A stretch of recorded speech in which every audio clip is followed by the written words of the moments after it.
რამდენიმე სახელმწიფოს ჩამოყალიბებას. აბსოლუტური გადაჭარბების გარეშე გეუბნები, ჩხილებს არ ხსნით, ყველანი მიხვდით.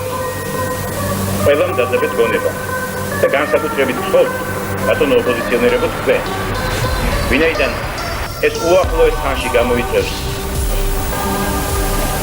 საქართველოს როგორც ასეთი, საქართველოს სახელმწიფოთიანობის როგორც ასეთი სრულ დეზინტეგრაციას და დარღვევას, სრულ ანარქიას საქართველოს მთელ ტერიტორიაზე პირველ რიგში თბილისში და მე დაგიხატავ თბილისს.